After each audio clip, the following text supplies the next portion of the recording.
क्या आपने कभी सोचा है कि 1000 साल पुरानी बहस आज भी उतनी ही तीखी और जिंदा लग सकती है?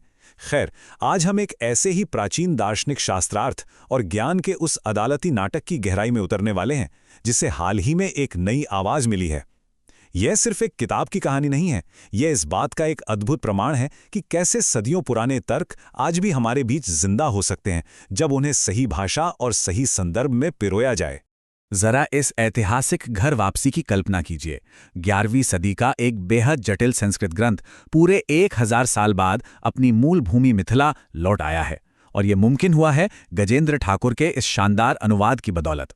ये महज पन्नों का एक भाषा से दूसरी भाषा में अनुवाद नहीं है, बल्कि ये पूरी की पूरी संस्कृति और उसकी बौद्धिक परंपरा का एक पुनर्जागरण है। तो इस बौद्धिक सफर को तय करने के लिए हम 5 मुख्य पड़ावों से गुजरेंगे। शुरुआत होगी एक ऐतिहासिक घर वापसी से, फिर हम चलेंगे एक महान दार्शनिक शास्त्रार्थ की ओर। उसके बाद विरोधी तर्कों के 4 स्तंभों का खंडन देखेंगे, ज्ञान के रोमांचक नाटक को समझेंगे और अंत में जानेंगे मैथिली भाषा की असीम शक्ति। पहला पड़ाव 1000 साल की घर वापसी, यानी मिथिला की मिट्टी में वापसी। 11वीं सदी में महान तार्किक उदयनाचार्य ने एक ऐसा ग्रंथ रचा था जो इतना जटिल था कि वो पूरा एक सहस्त्राब्दी तक संस्कृत की कठिन दीवारों के पीछे ही कैद रहा। देखिए, अनुवाद सिर्फ शब्दों का हेरफेर नहीं होता, ये सांस्कृतिक पुनर्प्राप्ति का एक बहुत मजबूत पुल है। सोचिए, जो ज्ञान एक सहस्त्राब्दी तक कैद था, वो अब गजेंद्र ठाकुर के बनाए इस पुल के जरिए अपनी ही मिट्टी में लौट आया है। 1000 साल की भूलने की बीमारी जैसे ठीक हो गई हो। जो रचना कल तक महज एक भूला हुआ नाम थी, वो आज फिर से एक जीवंत सांस लेती हुई किताब बन गई है। अब आते हैं दूसरे भाग पर, महान दार्शनिक शास्त्रार्थ यानी एक बौद्धिक न्यायालय में प्रवेश। ये ग्रंथ दरअसल भारतीय ज्ञान मीमांसा की 2 विशाल प्रणालियों के बीच चल रहे एक महायुद्ध का चरम बिंदु है। ये कोई साधारण बहस नहीं, बल्कि अस्तित्व की असलियत पर एक गहरा विवाद था। इस बहस के दाव सच में बहुत ऊंचे थे। एक तरफ है बौद्ध दर्शन, जो कहता है कि दुनिया क्षणभंगुर है, ये बाहरी वास्तविकता महज एक भ्रम है और आत्मा जैसी कोई चीज होती ही नहीं। और दूसरी तरफ है न्याय वैशेषिक दृष्टिकोण, जिसका बचाव उदयनाचार्य पूरी ताकत से कर रहे थे। इनका मानना है कि वस्तुएं स्थायी हैं, बाहरी दुनिया बिल्कुल सच है और हमारी आत्मा एक शाश्वत तत्व है, एकदम आर पार की लड़ाई। तीसरा अध्याय है 4 स्तंभों का खंडन, जहां विरोधी तर्कों को पूरी तरह ध्वस्त किया गया है। चलिए देखते हैं कि कैसे उदयनाचार्य ने अपने विरोधियों के मुख्य दार्शनिक आधारों को एक-एक करके गिराया। यह तर्क का एक सच्चा मास्टर क्लास है। इस विशाल बौद्धिक युद्ध के मैदान को समझना बहुत दिलचस्प है। हर एक बौद्ध तर्क का सामना उदयनाचार्य ने बिल्कुल सटीक हथियारों से किया। जब बात आई क्षणभंगुरता की, तो उन्होंने साबित किया कि कार्य कारण के लिए समय चाहिए, इसलिए वस्तुएं स्थायी हैं। विज्ञानवाद के जवाब में उन्होंने बताया कि बाहरी दुनिया हमारी चेतना से पूरी तरह स्वतंत्र है। एकत्रीकरण के विचार को खारिज करते हुए उन्होंने संपूर्ण वस्तु को एक अलग वास्तविकता माना, और सबसे बड़ी बात, स्मृति के आधार पर यह सिद्ध कर दिया कि आत्मा कोई क्षणिक धारा नहीं, बल्कि सचमुच शाश्वत है। इस बहस की असली गर्मी को महसूस करने के लिए कृषि से जुड़े इस बहुत ही जमीनी सादृश्य पर गौर करते हैं।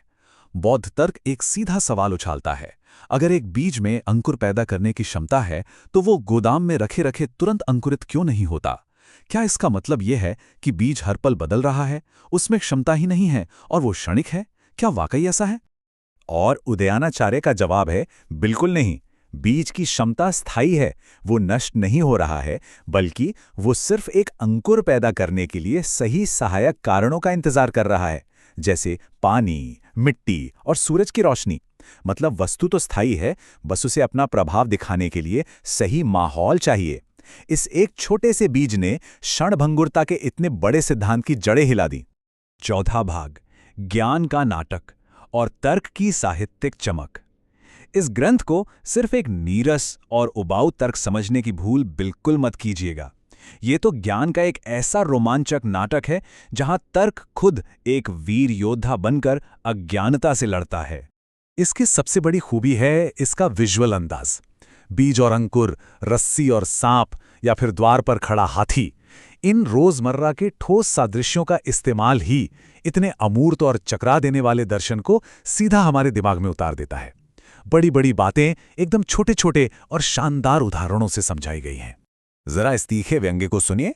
उदयनाचार्य शून्यवादी की बखिया उधेड़ने के लिए इसका इस्तेमाल करते हैं। ये साफ बताता है कि किसी के देखने का भ्रम सामने खड़ी ठोस वास्तविकता को मिटा नहीं सकता। भाई, अगर आप महल के दरवाजे पर खड़े एक विशाल हाथी को बादल समझ लें तो उससे हाथी गायब थोड़ी हो जाएगा। वास्तविकता तो वहीं खड़ी रहती है। और फिर ये भारी भरकम तार्किक लड़ाई एक बेहद काव्यात्मक और भावनात्मक मोड़ पर पहुंचती है। ग्रंथ अंततः ये साफ कर देता है कि आत्मा का ये निर्विकल्पक ज्ञान दरअसल मुक्ति के नगर का शिखर पत्थर है।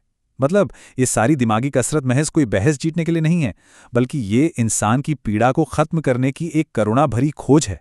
पांचवां और अंतिम भाग, मैथिली की शक्ति और पुनर्गप्ति के रूप में अनुवाद।